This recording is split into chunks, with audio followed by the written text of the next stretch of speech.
مکتب فخر العلوم کا 13واں سالانہ اجلاس عام جو الفلاح ویلفیئر فاؤنڈیشن کے زیر اہتمام چلتا ہے، ہم اور آپ اس مکتب کے بچے اور بچیوں کا پروگرام سماعت فرما رہے تھے۔ میں دعا کرتا ہوں کہ یہ نورانی نظام تعلیم جو اس مکتب کا ہے، پروردگار عالم پوری دنیا میں اس نظام تعلیم کو عام کرے۔ اور اسی طرح میں مبارکباد پیش کرتا ہوں الفلاح ویلفیئر فاؤنڈیشن کے نوجوان بچوں کو اور مکتب فخر العلوم کے اراکین کو اور اساتذہ کرام اور ذمہ داران کو بھی کہ پروردگار عالم آپ تمام حضرات کو اپنے شایان شان جزائے خیر عطا فرمائے۔ اور اسی طرح مغرب کے بعد سے لے کر کے ابھی تک جو بچے اور بچیاں اپنا پروگرام پیش کر رہے تھے، ان بچوں کو جن حضرات نے انعامات سے نوازا ہے، پروردگار عالم انہیں بھی اپنے شایان شان جزائے خیر عطا فرمائے اور ہر طرح کی مصیبت، پریشانیوں اور مصائب سے انہیں محفوظ فرمائے۔ اور اسی طرح آج کی اس اجلاس کے قیام کے لیے جن حضرات نے تعاون کیا ہے، وہ مالی تعاون ہو یا جانی تعاون ہو، جس طرح کا بھی تعاون کیے ہیں، پروردگار عالم ان کو بھی اپنے شایان شان جزائے خیر عطا فرمائے۔ اسی طرح دوستو، ابھی دوران اجلاس ہمارے شہر عزیز کے علماء کرام جو دور دراز کا سفر کر کے آج کے ہمارے اس عظیم الشان اجلاس عام میں تشریف لائے ہیں، مثال کے طور پر آج کے مقرر خصوصی حضرت مولانا مفتی حفیظ اللہ صاحب قاسمی، ناظم تعلیمات الجامعۃ الاسلامیہ سراج العلوم، حافظ محمد اسرائیل صاحب، مولانا محمد ثاقب صاحب حلیمی، مولانا شفیع اللہ صاحب شمع بیکری والے، مولانا غفران صاحب قاسمی، مولانا محمد منتظم صاحب مفتاحی، مولانا محمد کفیل صاحب قاسمی، مفتی عبدالرشید صاحب قاسمی، حافظ جمیل احمد صاحب، اور اسی طرح جو دیگر علماء کرام یہاں پر تشریف لائے ہیں، بہت سے ایسے علماء اور حفاظ ہیں جن کے نام سے میں واقف نہیں ہوں۔ میں ان تمام حضرات کا مکتب فخر العلوم الفلاح ویلفیئر فاؤنڈیشن کی جانب سے تہہ دل سے ان تمام حضرات کا شکریہ ادا کرتا ہوں۔ اور ایک اعلان ہے، آپ کے اس مکتب کے اندر تقریباً 250 بچے تعلیم حاصل کرتے ہیں۔ ان 250 بچوں میں سے 27 بچے قرآن مکمل کیے ہیں۔ سب سے پہلے میں ان بچوں سے کہوں گا کہ وہ بچے جہاں کہیں بھی ہوں یہاں کمپاؤنڈ میں آ جائیں۔ ان بچوں کو مفتی صاحب کے بیان کے بعد دعا سے پہلے انعامات سے نوازا جائے گا۔ آپ حضرات اطمینان اور سکون کے ساتھ بیٹھیں، چلنے پھرنے کا ماحول نہ بنائیں۔ دوستو، میں ایک ایسے خطیب کو آپ کے سامنے پیش کرنے جا رہا ہوں جو الجامعۃ الاسلامیہ سراج العلوم کے ناظم تعلیمات ہیں۔ اس کے ساتھ ساتھ جمعیت علماء مہاراشٹر کے زیر اہتمام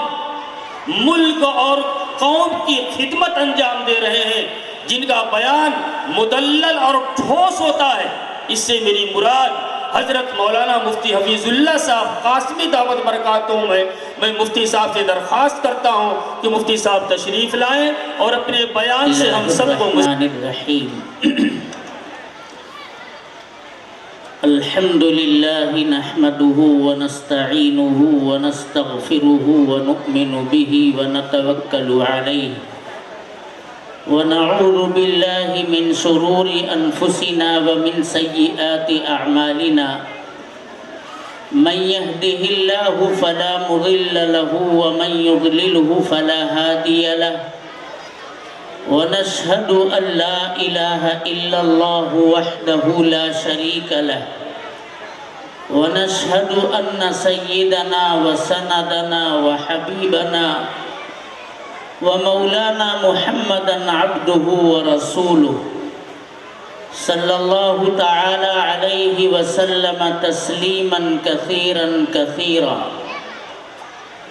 أما بعد فقد قال الله تبارك وتعالى في القرآن المجيد والفرقان الحميد أعوذ بالله من الشيطان الرجيم بسم الله الرحمن الرحيم وقل رب زدني علما وقال الله تبارك وتعالى واصبر نفسك مع الذين يدعون ربهم بالغداة والعشي يريدون وجهه ولا تعد عيناك عنهم تريد زينة الحياة الدنيا ولا تطع من أغفلنا قلبه عن ذكرنا واتبع هواه وكان أمره فرطا صدق الله مولانا العظيم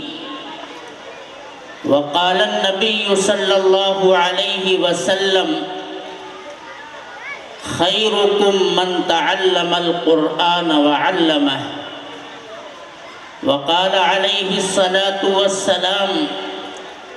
طلب العلم فريضة على كل مسلم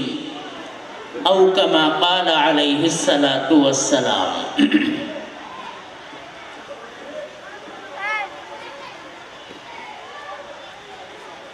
الفلاح کمیٹی کی سربراہی میں منعقدہ مکتب فخر العلوم کا یہ عظیم الشان اجلاس عام آپ حضرات مغرب سے لے کر اب تک سماعت کر رہے تھے. ہمارے طلباء اور ہماری بچیوں نے جو کچھ بھی اس مکتب کے اندر سیکھا ہے، پڑھا ہے، مشت نمونہ از خروارے، اس کی کچھ جھلکیاں آپ حضرات کے سامنے آ چکی ہیں. اور ہمارے یہ اجلاس جو سال کے آخر میں منعقد ہوتے ہیں، جہاں اس کے ڈھیر سارے اور مقاصد ہوتے ہیں، وہیں ایک مقصد، انتہائی اہم مقصد یہ ہوتا ہے کہ ہم نے جن اراکین اور انتظامیہ پر اعتماد کر کے جن اساتذہ کرام کی آغوش میں اپنے نونہالوں اور جگر گوشوں کو سنگریزوں کی شکل میں بھیجا تھا جب انہیں کچھ نہیں آتا تھا، وہ 1 سال 2 سال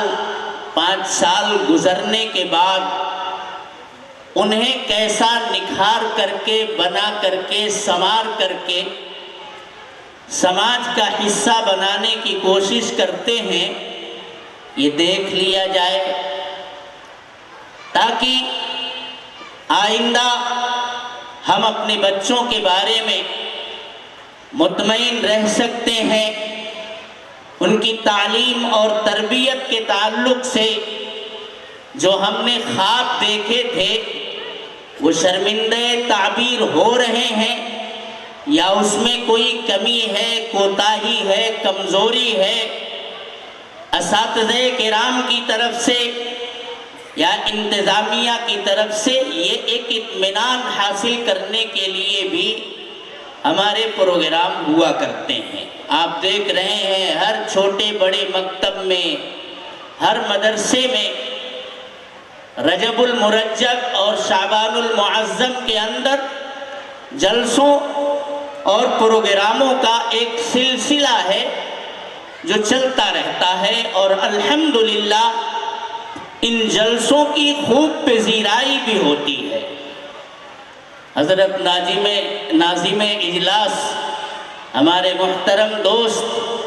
حضرت مولانا محمد نعیم صاحب قاسمی دامت برکاتہم العالیہ جیسا